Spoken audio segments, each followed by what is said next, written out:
On episode 303 of the Tennis Files podcast, you'll learn how to achieve optimal performance and decrease stress with Jeff Salzenstein. Hey there, and welcome to another episode of the podcast. This is Mirban, and it's a pleasure to have you listening. I've been playing a lot more tennis these days, playing in 10-0 mixed matches and my Arlington County League as well, men's doubles, mixed doubles. So it's been super fun. Also been working on my serve a lot lately. I actually changed my grip to a stronger continental, shifting it a bit to the left. I'm a right-hander, of course. And so that's actually helped a lot. So it's been interesting, though. Definitely a process. And, you've got to commit yourself to trying it and messing up and going back to it. So been really enjoying the process, though. But for today's episode, we're actually going to be talking about the mental game with Jeff Salzenstein, who has been on my podcast and summits numerous times. In case you don't know about Jeff, he broke the top 100 in the world for the first time at the age of 30, reaching number 100 in singles and number 69 in doubles. And he's also the founder of Tennis Evolution. He is a USTA High-Performance Coach, USPTA Elite Professional, and highly sought-after mental performance coach. Jeff has recently made a transition to keynote speaking and corporate coaching. And in this episode, you're going to learn a lot of great stuff, including the biggest detractors to optimal performance, what a simple but powerful daily routine is to help with performing optimally, where stress comes from, is all stress bad, how you can turn stress into a positive, the different key buckets that you need to be aware of regarding the mental game, a lot of commonalities among top performance, why you sabotage your performance and what to do about it, and much more. So I really hope that you enjoy this interview with Jeff that I did a while back, and definitely take some notes and put them into practice. The most important things that you find that you resonate with. So with that, I will turn the episode over to the interview. So enjoy it. Jeff, thank you so much for speaking with me and for educating us. It's always great to have you on. Thanks for having me, Mirban. I'm really looking forward to sharing stories and perspectives and even strategies to help the listeners perform at higher levels and be able to decrease stress on and off the tennis court. Yeah, it's going to be very exciting for me. I've just learned so much from you over the years, where it was, technical analysis beforehand or mental game strategies. And today we also have something kind of, I guess, more on the mental side. So I guess, there's going to be a fair amount of people who maybe don't know, your full tennis story. So I was wondering if maybe you could cover some of that. I'd love to. I will take you through the story arc, and then of course you can fill in the gaps if I left out anything or if you want to drill into that. So background real quick is, well, actually I'll start with a story. So the story I like to start with is my 1997 US Open second round match against Michael Chang. It's a night match. There's 24,000 people inside Arthur Ashe Stadium. It's the first year of the Arthur Ashe Stadium that they started playing matches there. So time flies when you're having fun. And John McEnroe on the call, millions of people watching on TV. And I started playing incredible tennis in the first set against Michael Chang after some early nerves. And I broke Chang's serve and got up 5-4 in the first set. I was serving at set point, and I was known for my serve. So definitely an advantage to be serving at set point against Michael Chang. And I hit my best serve, which is a wide slice. And I came into the net, serve and volley. I hit a backhand volley to the open court, just out of Chang's reach. And I won the first set. And when I won the first set, there's the little fist pump. And then I looked around, I could see so many people just standing up and like pointing at me, like, where did this guy come from? Like, who is this guy? We don't even know who he is. He's ranked 140 in the world and he's taken down Chang. And I remember just kind of walking back to the baseline, and I have this little smirk on my face, and the TV cameras catch it. And that's when I tell people that's when the match ended. which is crazy to think because we'd only played one set and it's a 3 out of 5 set match. But the reason that the match ended was because internally, the thoughts and the limiting beliefs that I had inside me were, thank God you didn't embarrass yourself tonight. And my thoughts created my reality. My set point, my baseline was, just don't embarrass yourself in front of the world tonight. Don't lose 6-1, 6-1, 6-1. Make it an interesting, entertaining match. And so I succeeded. I achieved my goal. I got to the level of my thoughts. And so I ended up losing that match in 4 sets and signed with an agent the next day. So a lot of players or people thought that I was on my way to the top 50 in the world. And I like to start with that story because what I think it shares, what it exposes is that, yes, I was doing extraordinary things on a tennis court and I achieved an elite level as a tennis player, but I also am very ordinary, like millions and billions of other people out there with our limiting thoughts, with our limiting beliefs. And that's one way that we can hold ourselves back on and off the tennis court.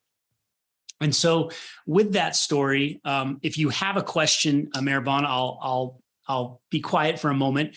Otherwise, I'll continue and kind of go backtrack to give people a little more context behind my background leading up to that Chang match and beyond.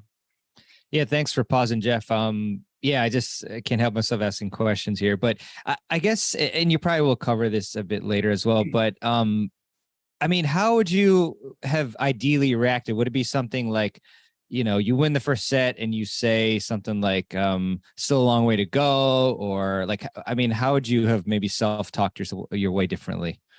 Yes. So first of all, leading up to that match that day at the US Open, I think I warm up 3 or 4 times that day for the night match. So To warm up that many times suggests that you don't trust yourself. I actually thought I might forget how to hit the ball in front of people, which is a completely irrational fear and thought, but those are thoughts that we all have.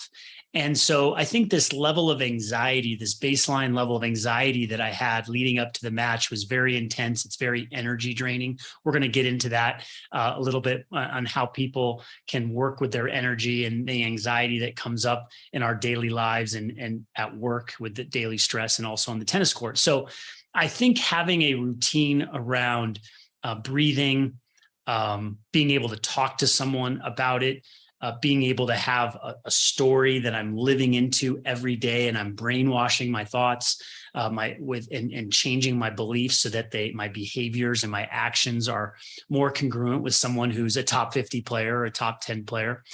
In the moment, I think certainly the sly smile after winning the set suggests that I was kind of content or happy to be there. If you watch Rafa Nadal or the other greats, it's pretty rare that they win the first set and they start smiling, right? So I think having, and it's great to have fun on the court, but I think having a level of intensity and as you alluded to, this idea of like, okay, you got the first set, let's clamp down now, let's buckle down. Because I did take the foot off the gas. My level dropped about 3 to 5%, wasn't able to maintain it. That's what the top 10 players in the world, they maintain that level for a long period of time. So I think a combination of things I described would have helped me handle the moment better. Gotcha. Thanks, Jeff. And yeah, that's my only follow-up question for now. Yeah. So let me take the listeners back to how it all started. My father was my first coach. He was a Division I tennis player at the University of Northern Colorado, go Bears. And he ended up teaching tennis in the Midwest, and I was born in the Midwest. And I had a racket in my hand at a young age for fun, no pressure. My dad wasn't trying to make me a star, but he did want to expose me to the sport early. And my mother was a player. And so I just started at a young age. I had exceptional hand-eye coordination and actually exceptional feet too. So pretty lucky to have 2 very athletic parents who got me started in sports early, not just tennis, but other sports. And so that just started the journey with tennis, the love for tennis. And I think the bug really hit when I started winning trophies at age 8. I was number 1 in the state at 9 years old as a 10 and under. My stepfather was also a big influence on me, which we may go into a little bit today, some storytelling there. And he really helped me just forge my mental game and to develop character and class on the court. So my parents were really big on sportsmanship and handling yourself with class, winning or losing. And so I actually won more sportsmanship awards. I was kind of the goody two shoes of the junior tennis circuit. Nice. I won more of those awards than I did actual gold balls. I won one gold ball. I was a national champion at age 12. And this is where the story gets interesting, because at 12 years old, when you're number one in the country, you're a bit of a phenom, or you're, on a track to do great things. And what happened to me was really unique. I didn't grow. I was a late bloomer. At 15 and a half, I was 5'4", 102 pounds. I could barely see over the steering wheel with my driver's permit.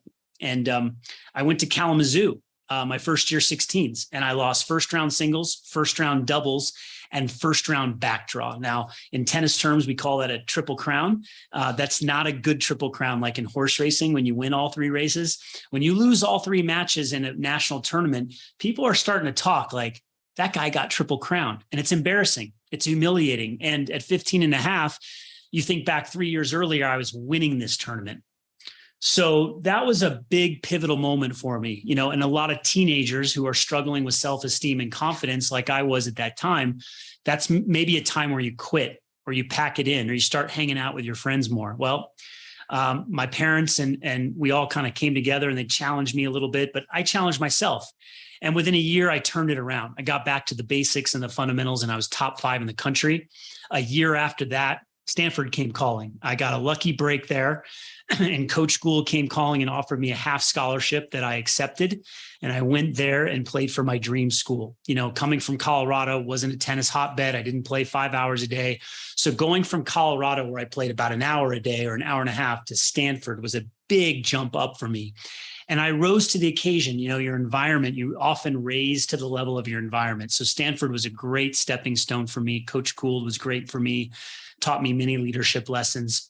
And an interesting defining moment there was after my freshman year. I had gone 22-4 my freshman year at number 5 singles. So I knew how to win, but I didn't have any weapons. I mean, my weapon was my mind and my smarts and my strategy.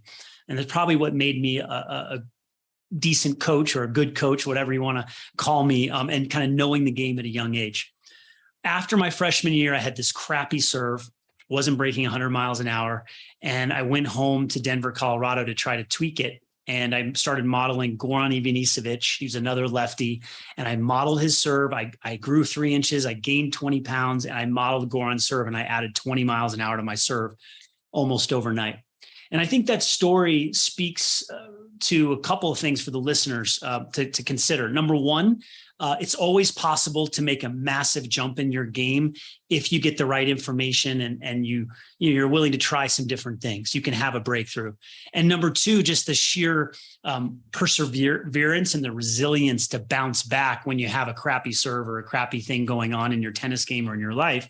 You can change. You can get better. And so that's really one of my big messages around bouncing back and perseverance, and also believing that you can really change, that you can make positive changes, to brainwash your mind that that's possible. So I go back to Stanford after I won, after I transformed this serve, and Coach Gould was shocked. And he was so shocked, he said, well, you're a serve and volleyer now, and you're going to play number 2 this year. So I went from being a scrappy baseliner with no serve, kind of like Andy Roddick when he transformed his serve at 14 or 15. He was a scrapper, and then he became this big server. That's what happened to me at a lower level than what Roddick did. So I played number 1 singles my junior and senior year. We won 2 national titles. I was a part of one of Coach Gould's 3 undefeated seasons my junior year. Just learned so much. Probably the most memorable years of my life in tennis were playing for Stanford.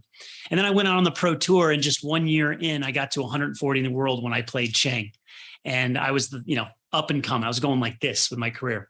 3 months after I was playing pickup basketball, I came down for a rebound, and I felt a sharp pain in my ankle, and it was misdiagnosed for 8 months. I eventually had surgery, And that became this 2-year odyssey. It began where my body was breaking down.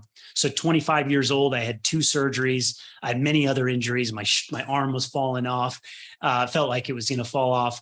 And I thought about quitting then. It was not in the cards for me, but I recalibrated and I became obsessed with all things high performance. I studied spirituality and mindset and nutrition, just this growth mindset to learn everything I could about the human body.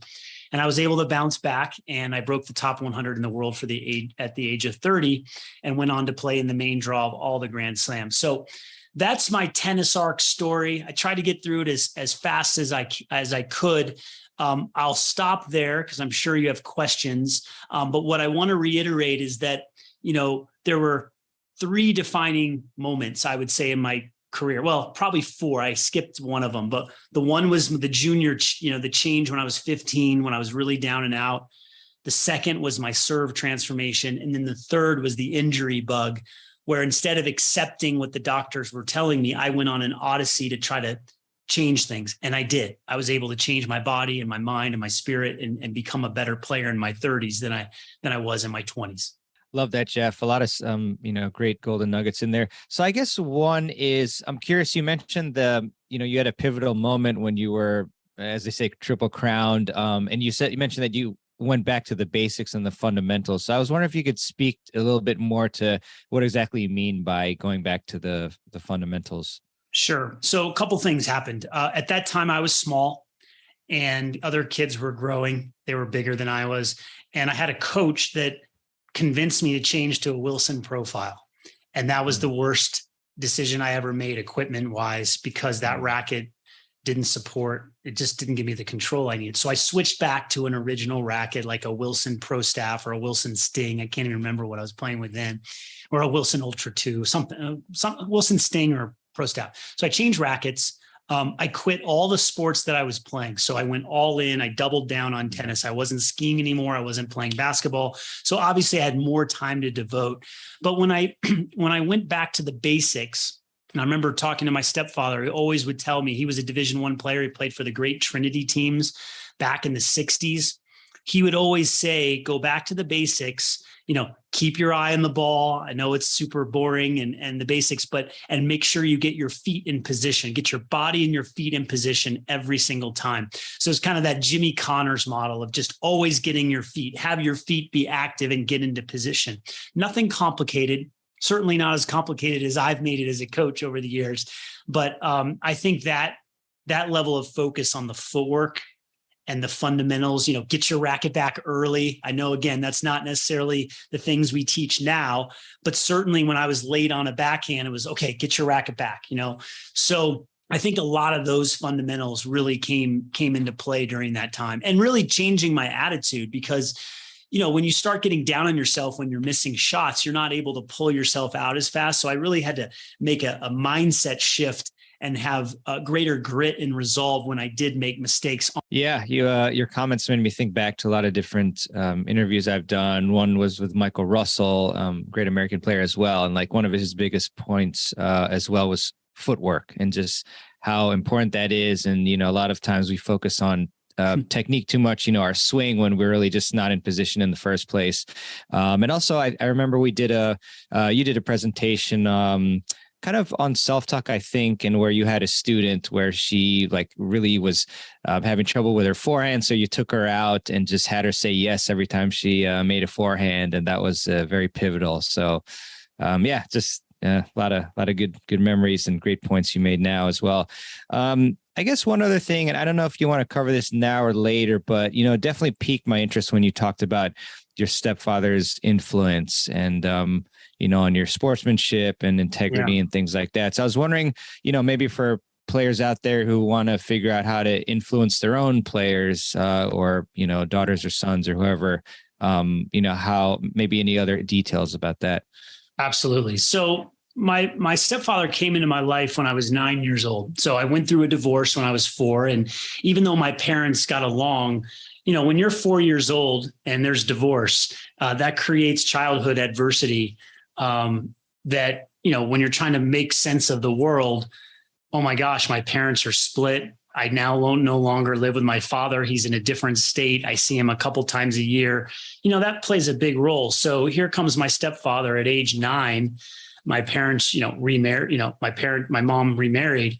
And I basically picked up a second dad and a successful man, a lawyer, a principled man, a Vietnam veteran, a military man, one that really prided himself on living a life of integrity, life class. So that's a formidable male figure. So, do not discount, if you're listening to this and you have children or you're a coach or, your father or mother, don't discount how your actions and how you show up in the world impacts what your children see. And so I saw positivity, I saw hustle, I saw hard work, I saw grit, I saw perseverance, I saw intelligence. And he wrote me a champion's poem when I was 12. And this poem was specifically written for me. And one of the reasons he did it is because I was so hard on myself. I really would get down on myself. I was the guy that would put his head down and mope around the court. And after losing, I would cry. Mine wasn't an anger thing. Mine was like a deep, probably sadness. And my parents didn't know what to do with me sometimes. So he wrote me that poem to try to encourage me. And I started reading that poem. And maybe we can share it with the listeners in the show notes. But he gave me that poem. I used to read it all the time, almost every day at 12 years old. And I don't think it's an accident that 10 months after he gave me that poem, I won my only national championship, in singles. And I continued to read that poem for years, and then even into my adult life as a pro when I was down in the dump. And it's a beautiful poem. It came obviously from my stepfather, Miles. His name is Miles Cortez. It came from his heart. And again, it was all about handling yourself with class, keeping your head high, handle winning and losing the same way. Really powerful poem that I share today when I keynote speak and when I do my presentations to companies. I always share that because invariably there are adults in the audience, there are leaders and high performers, and they have children. And they're trying to figure out what to do with their children, how to keep them upbeat in today's day and age where there's a lot more mental health issues coming up for adults and children. And that poem has been a huge hit because parents want ways to inspire their kids. And I think it helps them to hear that these words brainwashed me in a positive way to live a life of principle and of integrity. Awesome. Love that. And would be honored to share the poem, of course. Jeff, I know, another talking point that we should definitely cover is your brother's story as well. Yeah. I remember you talking about him previously, and I've seen him, on social media speaking, super impressive, really loved watching his work. So yeah, maybe you can just share a bit about him. So I'm 33 years old and I played on the tour for 10, 11 years. I'm starting to feel like I've run out of juice. I've run out of fire. I've run out of desire to be a pro tennis player, but it was scary, changing careers, doing something that you've done since you were 4 years old. There was a lot of tears. There was a lot of grieving. This is a deep relationship that I have with the sport of tennis. And I didn't know how to quit, to be honest. And I wanted to keep going. My head wanted to keep going. My heart wanted to stop. I didn't know how to do it though. And I remember I was visiting my father, my stepmother, and my 3 half siblings that live in Florida. And my brother's 17 years younger, and he was 17 at the time. I remember walking into his bedroom and he was laying on the floor, sprawled out on the floor, passed out, white foam coming out of his mouth. He'd been overrun by a cocktail of drugs. And in that moment, I knew I had to do something. So I, got him into the car. I got him to the hospital. And in that moment, my pro career ended. So I made the decision. I didn't even think. I said, okay, I just witnessed my brother almost OD on drugs. He's 17 years old. He's not getting the help he needs. Maybe he doesn't want the help, but I've got to do something. And that was almost my excuse and my reason to quit because I couldn't do it for myself. I needed to do it for something bigger than myself, for my family and my brother. And so my brother and I are forever linked in with that story and then, what's evolved over the years. And that's what got me to move back to Colorado to start coaching. And what was amazing about that, and that student you mentioned about the forehand and saying yes, her name is Becca, and she went on to play Division I tennis. When I moved home in the first 3 weeks of being home, I met her and her family, and I gave her first lesson when she was 10 years old. And that began the journey for coaching. And I realized in the first month of coaching that I loved that more than I loved playing in the Grand Slams. Some players love to play, they love to compete on the big stage. And some players or some people love to coach. And you can have both. But generally, I find you're kind of in one or two camps where you really love that feeling of competing versus coaching and helping someone. And for me, it's heavily skewed towards service, towards helping others, towards coaching. And I think that's probably one reason why I've kind of created what I've created in tennis, because I just am so driven by helping others more than being a better tennis player myself. I had that life. I had that time where I went all in, and that, the tank was empty for that time in my life. And for me, I'm the type of person where when something has closed, it's time to move to the next thing. And so that's what I did with coaching. And I started coaching players, and then I built Tennis Evolution, and I really wanted to impact millions. And I hope that I've done that. And then, now I've made this next shift outside of tennis. We still have Tennis Evolution running, of course. We're helping people there, but I've really shifted into the bigger pond of impacting more people around mental health, emotional health, optimal performance, decreasing stress.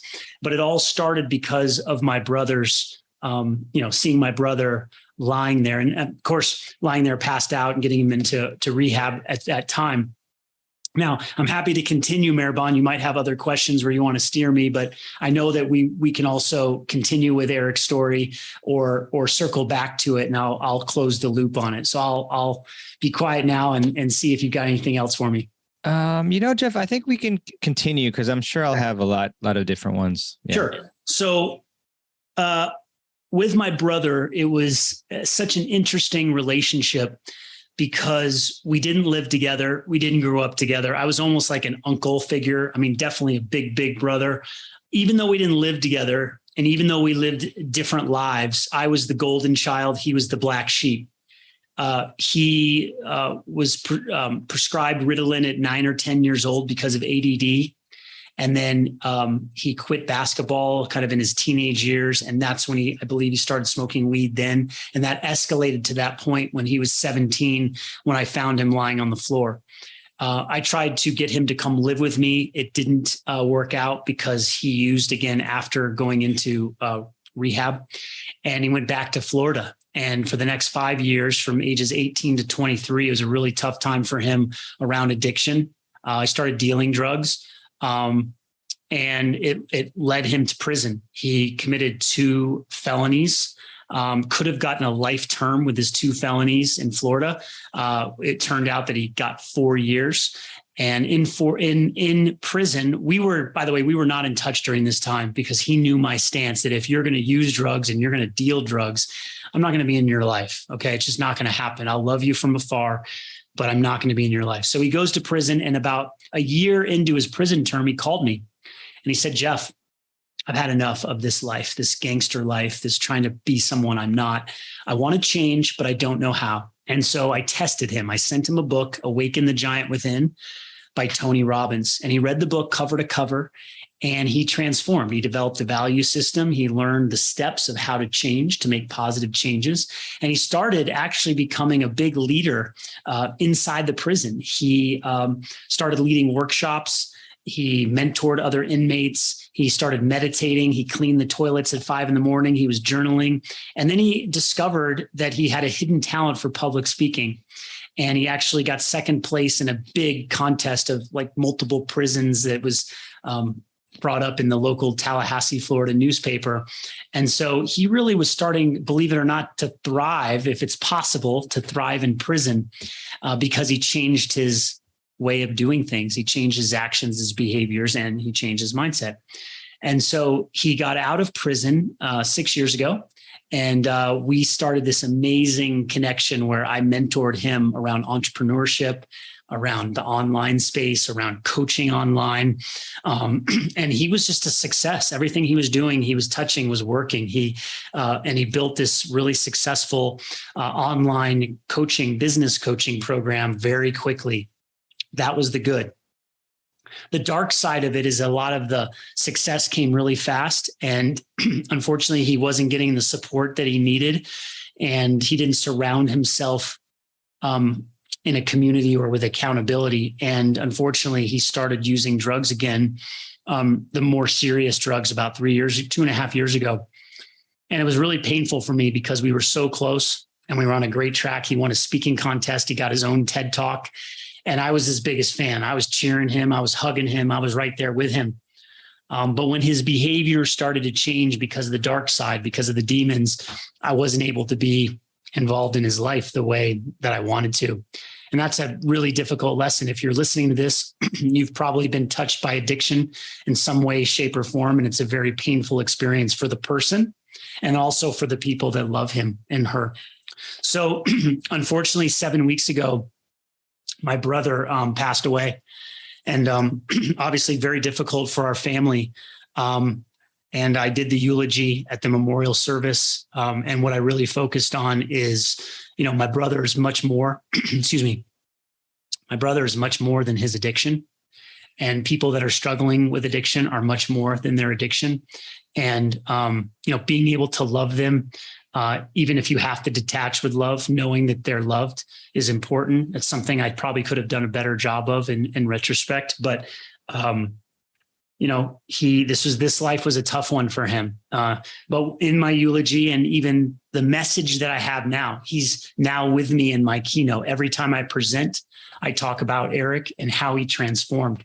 Because if a convicted felon in a 6x8 prison cell can transform his life in prison and then come out of it and have success, then we can do it too.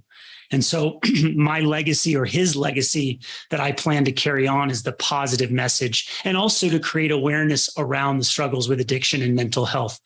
So this gives a lot more purpose behind what I'm doing with my life and my career and how I think I can impact millions of people with my brother along for the ride. I mean, obviously, huge condolences to you and your family. I just want to ask you regarding, I guess, 2 points. First off, the transformation was, incredible. If you looked at him speaking and thriving in his online business, you would have no idea about, the struggles that he had.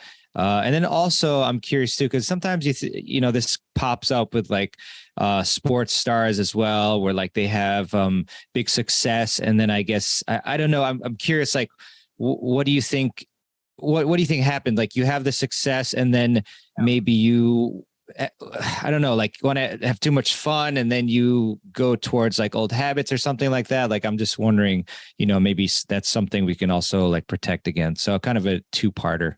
Yeah, it's something that I'm very passionate about sharing my perspective as I continue to learn more.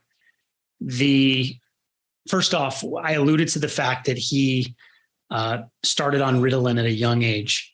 It's my belief, and there might be some that disagree with me, but that's okay. This is about having open, honest conversation. I believe that his brain at a young age was altered by taking substances. One could argue that he needed it to focus. And then the counter argument could be, well, maybe there could have been more holistic ways to look at it. So I think his brain was changed at an early age. And I think my brother spent more time of his life being able to, or taking a substance to be able to cope in the world. So it was very familiar to him to take something, whether it was harder drugs or alcohol or ADD medication. That was his normal. So to get him off of substances was very uncomfortable, right? He's addicted to something and his brain is addicted to something. So I think that's a big point, is how can we develop ourselves mentally, emotionally, and physically without relying on, medications for focus or or drugs, right? That's number one. Number two, I mentioned childhood adversity or childhood trauma with the divorce that I experienced. The divorce for me could have led to a life of addiction or drugs or bad behavior. For me, the divorce turned into a positive because I decided, well, in order for me to get love, I'm just going to be number one. And then everyone will like me and love me. That's probably what was going on a very deep subconscious, unconscious level, right? So with my brother, when you're young and then he wanted to be the hot shot, he wanted to be popular, he wanted to be liked, he wanted to be noticed, he wanted to be loved. Well, for him, it started with like selling CDs at school. And then it was candy and then CDs. He's like a natural entrepreneur, a natural salesman. Well, the next thing was drugs, or, eventually it became drugs. And I think if you're not developing that core self-esteem, the core self-worth, if the family unit is not aware of creating that environment, you're leaving some things to chance, right? Making your kids play sports when they want to quit, I think they should continue to play sports, or music or any activity. You look at the Bob and Mike Bryan, they didn't have a TV. They played tennis and they played guitar and drums, and that's it. And look at these guys now, right? So not saying it's foolproof, but when you keep your kids busy and you're doing activities like that, it's kind of hard to get in trouble. So I think I forgot maybe part of your question. But ultimately, I got it. So when you get to that position, and it just happened in the news at the time of recording this, Ja Morant was in Denver playing a game, and at 5 a.m, he's at a strip club with a gun, shooting his own Instagram video, right? So I assume there's alcohol involved. And when we drink alcohol, it actually inhibits our ability to make good decisions. And so one is if you just can remove the alcohol, easier said than done for someone who's addicted. But if you live an alcohol-free lifestyle, the chances of making a decision like that go down, right? But then I think these young people have a difficult time dealing with stress. They don't know how to deal with stress. Ja Morant has everything, right? $200 million contract. My brother was on his way to having anything he wanted. He was going to build a multi-million-dollar brand. But I think the stress and the pressure of kind of upholding that level and always having to be at a certain standard without a kind of that deep spiritual foundation, the deep base, the basics, the foundation of what it takes to be grounded. And unfortunately, some people have to learn the hard way how to do that. But I think the stress really gets to these rock stars and these athletes. If they don't have a strong if they don't have accountability or strong support system, they can make some choices that are dubious. Yeah, a lot to learn from that. And as you said, he's always with you, and his impact definitely lives on. I saw some really cool, testimonials as well from his students that he helped. So definitely, he's done a great job in impacting a lot of people. So, Jeff, I also want to ask you about, I guess, a bit more about your shift to executive coaching and kind of, the principles that you, help teach towards your clients that obviously us as tennis players can also use to really positively impact how we perform. So the big principles that I teach are around optimal performance. And one of the biggest things that people can do to perform at higher levels is actually removing stress. So it's not about stacking more things to do. It's actually being able to handle the negative things. And negative is a strong word. We'll get into stress and good and bad, but really analyzing how much stress you're under, understanding how to remove the stress, but of course also applying principles. And, optimal performance it's an interesting concept, right? Because if we're high achievers and we want to perform at a high level on a tennis court or off the tennis court, we certainly don't want to be suboptimal. We don't want to play average. We want to play great every time. So it doesn't mean it happens every time, but we want to put ourselves in position. We want to do the right things every day that give us the best chance, that increase the odds to perform at optimal levels. And optimal level is just, can you get the most out of yourself? Can you be the best version of yourself? And so fortunately, I've been studying performance for over 25 years as a pro tennis player, as a coach, as a tennis coach, and then an online coach, and then now as an executive coach and a keynote speaker. And so I feel really comfortable speaking into how we can get there. And we can do it. There are three portals in, if you will. There's physical health or physical performance. There's mental health or mental performance, and there's emotional health or mental performance. Now and all of them overlap. So sometimes when we're talking about mental health, we're also talking about emotional health too, and vice versa. When we talk about improving physical health, well, it's going to impact your mental and your emotional health. They all are intertwined. It's a holistic 360-degree approach to what I do. And I believe that if people adopt the principles that I share, they'll see a dramatic upgrade in how they perform on and off a tennis court. And what I love about, what I get to share and teach is, again, I watched my brother make the biggest transformation that I've ever seen in my lifetime. And I saw how he did it. I saw the steps that he took. I witnessed it. He was my teacher. I was his teacher. It was great to just see, as a coach, to be able to learn and become a better coach from his example. And then I've obviously had years on a tennis court. I've had years playing and coaching and watching the best performers. What do they do? What separates them from what makes them elite? And there are always these common principles, common strategies, common ways of doing things, the basics, the basic framework around performance. So, it's a wonderful platform to be able to, have a platform to be able to share this. And then going deeper, I've alluded to childhood adversity or trauma. That's going to be and even addiction. All of that, which we've touched on today, is a place that I'm going. It's a place where I want to help create self-awareness that, what happened in our childhood matters. And we actually need to understand what we went through in order to perform. So if you're sabotaging yourself, if you're procrastinating, if you, keep doing things that aren't in your best interest, there's a reason for it. And it doesn't have to be random. And you don't necessarily need to take a pill to be able to correct it. I'm not saying that, some people require medication to stabilize them, and that's important. I'm not going to get into that realm, but I want people to know that there are solutions. There are, healthy ways to make shifts, and maybe it can even be complementary with someone who is under the care of a physician or a therapist and they have to take medication for a period of time. So I'm here to just share the knowledge and the wisdom that I've developed as a pro athlete and as a coach, and help people, just be able to see things in a different way and be able to actually take action on it.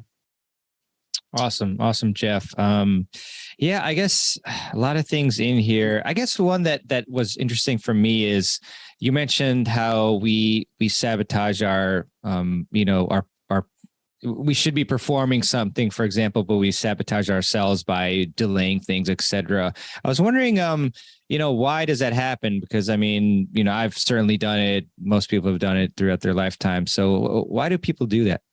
Right. So at the core, just to keep it real simple, there is a kind of inherent belief that we're all connected in this concept, that if we're procrastinating or we're not reaching our goals, there is some limiting belief, some thought, something in there that we're not good enough, or that we don't deserve something, or we don't love ourselves enough. People that have high self-esteem, that have a strong foundation, they're more apt to take care of themselves, to do the self-care, to get sleep, to eat well, to take care of themselves. And a lot of this is happening on an unconscious level. So this is not, when I share these things, there's no judgment. I'm not saying, oh gosh, this person can't do it and they're a procrastinator and they're lazy. And all of these behaviors that are not optimal are related to what's happening underneath the surface, not in our conscious mind. We can wake up every day and say, we're going to work out, we're going to train, we're going to eat well. And then 4 days later, we're back in the same pattern. And so what happens is the brain moves towards what's familiar. So, or the mind moves what's familiar. So even if it's not good for us, the brain will actually, or the mind will move towards what's familiar. And so when you try to make changes, that's why it's really hard to make changes, because it will always default to the safety place of this is what I know. Change is unknown and discomfort and uncomfortable.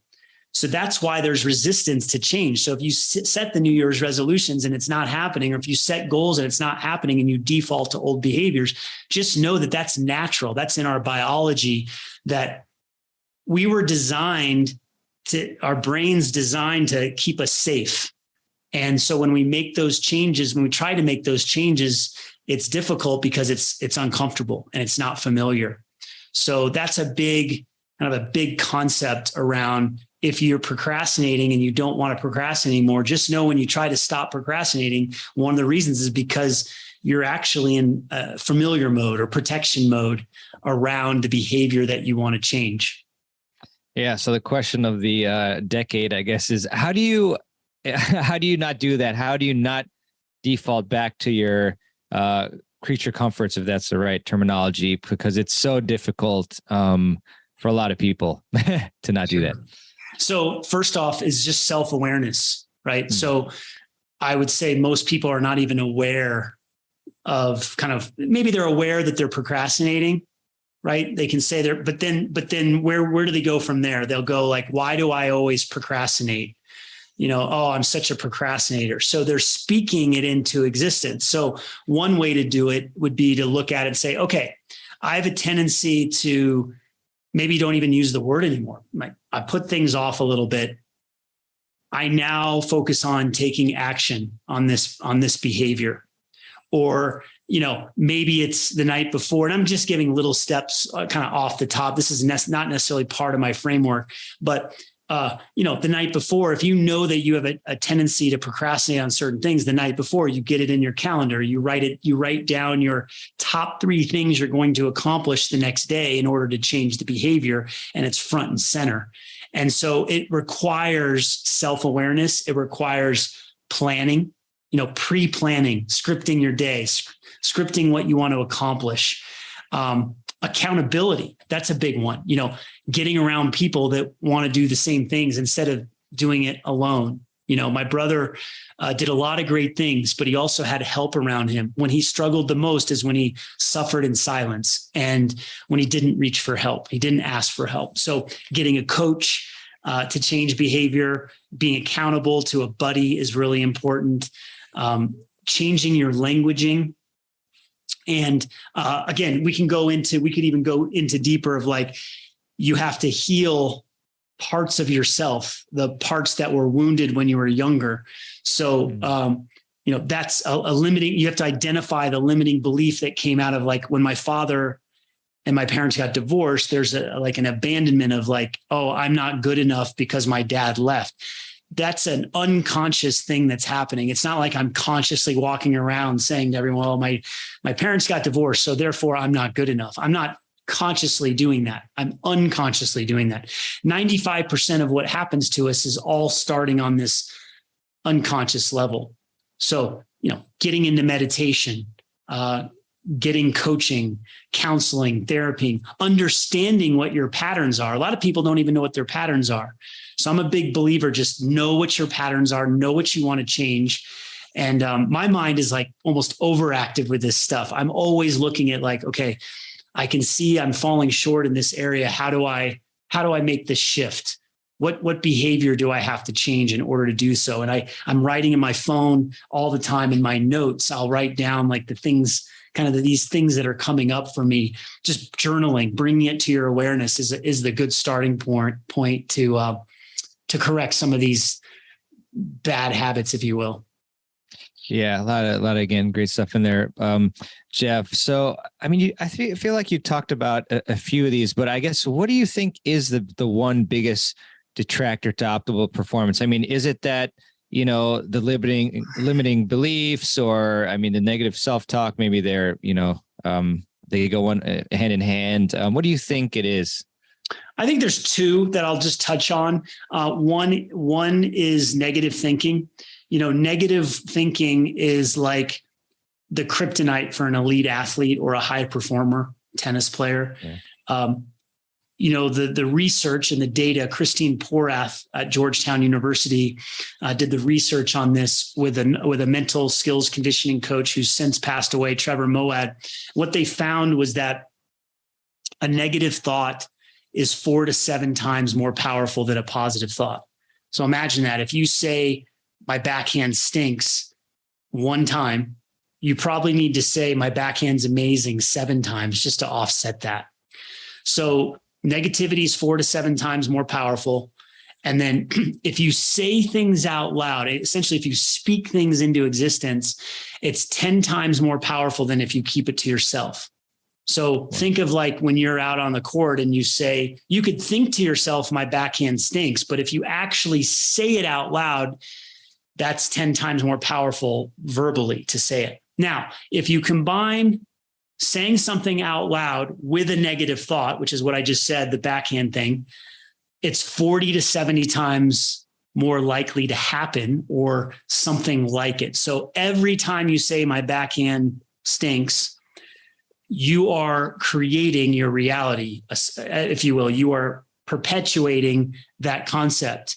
So I'm not going to, I'll stop there. And then the second concept is around stress and emotional regulation. So depleting emotions like anger, frustration, sadness, the frustration you feel on a tennis court, the frustration you feel in the office, when something doesn't go your way, there's a bad meeting or your boss does something you don't like, that frustration that's inside of you is depleting your energy and taking you out of a coherent state. So a coherent state is essentially the flow state. So listeners, you understand, we talk about getting in the zone, getting in a flow state. Well, that happens when your brain and your heart get into sync. They get into rhythm. And we get out of rhythm with our heart and our brain connection, and that gets us out of the zone. So when you perform poorly on a tennis court or in life or in business, it's most likely because you're incoherent. You're in an incoherent state. You're not connected. Your body and your mind are not connected. Your heart's not connected to your brain. And so there are regulation techniques specifically centered around, there are specific breathing techniques. One of them is called heart-focused breathing, where you actually focus on breathing into your heart. It comes from the Heart Math Institute, which is based on over 30 years of research and over 300 peer-reviewed studies. And CEOs, Olympic athletes, pro sports teams, senior executives, Navy SEALs, Tier 1 military, all of them are doing these exercises. And so I believe the combination of becoming aware of your thoughts and the words that you use, combined with connecting it to your heart and connecting to your body and being able to regulate these emotions so you can get into a coherent state, this is the secret sauce. There's more underneath the surface, but this is really, if you can get these two things down on a mental and emotional level, we could dramatically decrease the mental health crisis in the world, just putting our awareness on these two things. And again, there's more to it and there's more underneath the surface, but these are the basics. This is moving your feet. This is getting your racket back early. It's not complicated. And it's simple stuff, Maribon, right? It's not complicated what I just described, but it's not easy because you have to make these changes. You have to start changing your thoughts and your words, and you have to start focusing on breathing through your heart and other things, emotional regulation techniques. And remember, the mind, the brain, they doesn't go towards the new. It doesn't go towards change. It goes towards familiar. And that's why the people that change, I have, just a tremendous respect for someone that's willing to go on that growth path and make those changes. Yeah, for sure. And I mean, that's why, I want to ask you this next question because, as you mentioned, it's something that you really have to commit to and work on it, daily, I would think. So, I mean, with that in mind, what would you say is, maybe a simple yet very effective daily routine, perhaps that we can use to help foster that, optimal performance and also reduce stress as well? Sure. So on the limiting beliefs and the thoughts and the words from that standpoint, number one step is always self-awareness. Become aware of the words that are coming out of your mouth.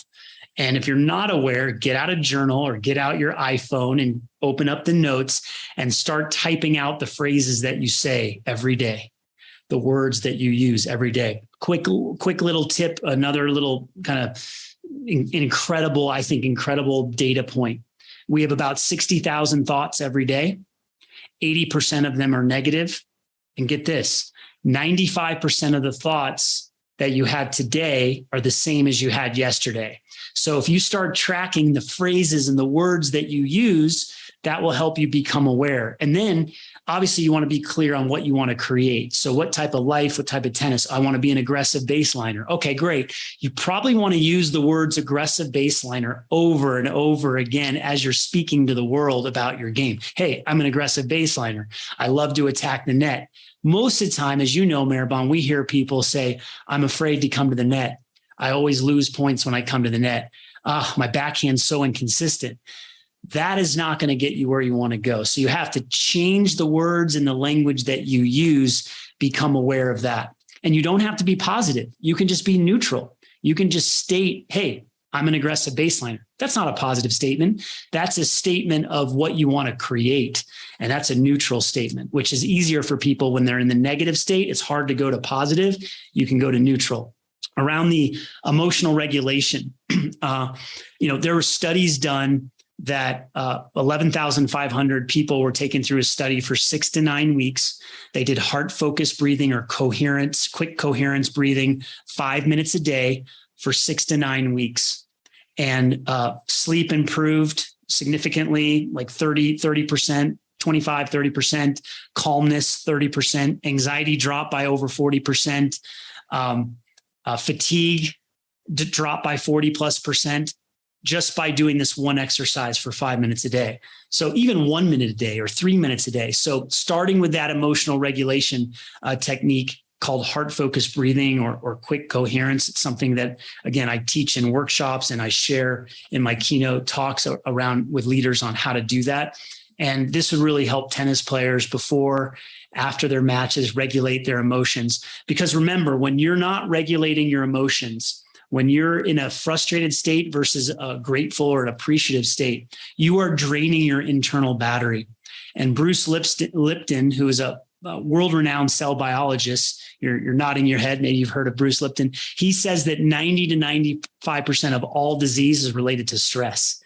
So the big killer is stress. So we have to decrease stress by changing our words and our thoughts and changing the emotions we feel inside ourselves. And so getting into that grateful state and that appreciative state is a big win for most people to start to go there. Awesome, Jeff. Yeah, and I definitely have heard some podcasts with Dr. Lipton. Regarding stress, I was wondering, is all stress is all stress bad? I mean, is there any like good stress, or is that just kind of all negative? And if it is all negative, or partial, I mean, it's at least partially negative, I guess. So how can you turn stress into a positive? Mm-hmm. Great question. And I'm going to geek out a little bit on a little bit of science here. But stress is actually good. Stress is what prepares us for danger or for something coming up that may be perceived as a threat. So our primitive brain is designed to stay in safety and protect ourselves. So imagine a saber-toothed tiger coming after us, or we sense it or we see it. Immediately, our amygdala, which is the fear center of our brain, it's part of the limbic system, the primitive brain, it fires a stress response. And when that happens, it creates a stress response. Then these hormones are released, cortisol and adrenaline. And that's all designed to get us ready for battle. The problem is that we're not dealing with saber-toothed tigers today. We're dealing with, a nasty email. That's not going to kill us. We're dealing with someone who cuts us off on the highway. We're dealing with, a podcast mic breaking down in the middle of our podcast. All of those things create stress, and our bodies or our brains, they perceive it as a threat. And so what happens is you have that release of cortisol and adrenaline, and it's happening multiple times throughout the day instead of the one time that you see the saber-toothed tiger out in the woods, and then you're not near the tiger. Once you get away from it, you're not near the rest of the day. There's no stress. So what happens is the stress is good. It protects us. It gets us ready for battle, but it's only supposed to last for 30 seconds, maybe up to 3 minutes, maybe 5 minutes. It's not supposed to last for hours. It's not supposed to last for days and months and years. And many people are just living in a chronic baseline of high stress from all the things coming at them every day. That's the real issue. Stress is inherently a good because it protects us, but too much stress for too long is bad.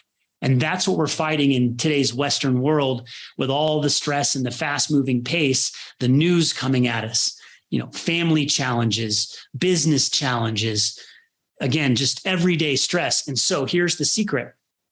When you have a stress response, when the amygdala fires and the chemicals are coursing through your body, if you can do the heart-focused breathing and you can regulate your emotions in real time, and you can even practice before it happens and after it happens, just like training, you can decrease the stress response where it's only significantly impacting you for 5 to 10 minutes. It's about a 10-minute cycle if you're doing this breathing, if you're doing this focused breathing.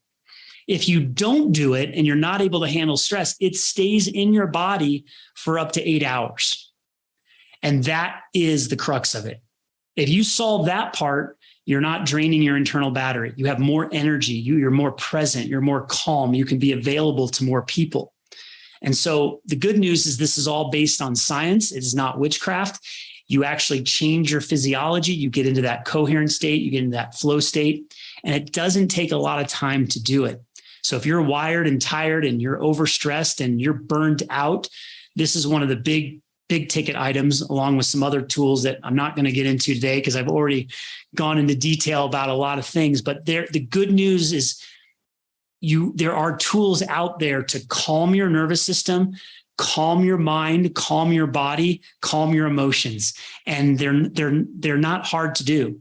So I want to give everyone out there hope that there is a formula, that there are strategies, that they take a couple minutes a day, and they make a huge difference, and they're all free. You don't have to go out and pay a bunch of money to try to solve this. It actually is available to you. It's inside your body, and it's based on, thousands of years of our body, our body and our mind evolving, and it's based on the science, and it works. So that's why I can probably tell, Maribon, I get so excited because I'm like, man, if people could just breathe a few minutes a day with intentional focused breathing, and they could change their thoughts, they could transform. That's what I saw my brother do. I like to think that I've been able to make a lot of positive changes in my life because of this mindset and because of, the heart focused breathing and the ability to emotionally regulate myself in the moment.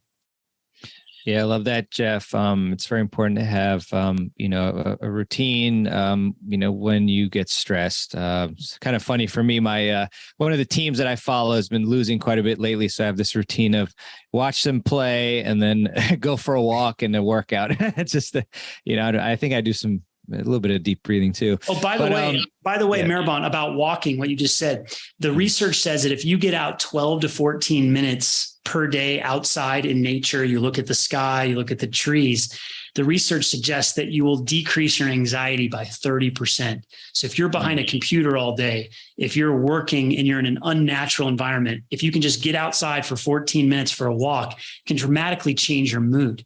We have so many things that are available to us to help us perform at optimal levels. And again, as you can tell, this is what I'm passionate about, sharing this message, sharing the stories, sharing the strategies to help people. Yeah, I love the passion there and really appreciate it. And yeah, also one last thing that comes to mind is Andrew Huberman, who has a great podcast, and I see that you know about him too. And just getting sunlight early in the day, especially, will help with your sleep and a lot of other things too. Just a very simple, related sort of strategy there.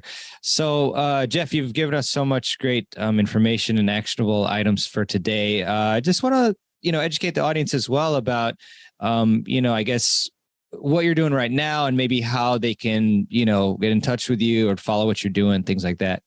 Sure. Maribon, thanks so much for having me and being willing to have me share my framework, or if you will, and my stories around optimal performance, decreasing stress. You didn't have to do that. You could have said, hey, keep teaching the serve, Jeff. But I appreciate you giving me the opportunity. I think this is really deep work. It's really important work for tennis players and for leaders and high performers and for anybody for that matter that wants to improve. So I thank you for that. Obviously, Tennis Evolution is still running and we have a lot of courses and memberships. So if you resonate with my style, you can go check out the videos at Tennis Evolution. I also have a YouTube channel. But what I'm most passionate about now, the next frontier, is around being a keynote speaker for organizations and also doing coaching and consulting around performance management, helping management teams, sales teams, organizations get to the next level. So you can go to jeffsalzenstein.com. There's some information there. I'll be updating the website as I keep building out my speaking profile. A lot of cool things are coming there. I've already been doing this keynote that's getting great results, getting testimonials from corporate leaders. And so if you're listening to this and you are an executive or you're in management, you're in sales, or you're with a company and you say, gosh, I think this message would be great for our team. Former athlete, coach, really passionate. It's got great knowledge, great stories. It resonates with people. Hit me up, send me a message. Jeff@jeffsalzenstein.com is my email. And I'll even get my cell phone number out at 303-882-9028, because I believe that just one conversation at a time can make a difference. I did a podcast last week, Maribon, more focused on addiction and my brother passing. And what one of the guests said on it, who's in recovery, and his whole message is, he's recovered on purpose, in that he feels he's on purpose in his recovery to help others. But he said, we're doing this podcast today and it may save one person's life. And what I believe is the things that I shared today may help someone get out of depression. It may help someone solve their anxiety. It may help someone stop drinking or using drugs or take that next step to get into recovery.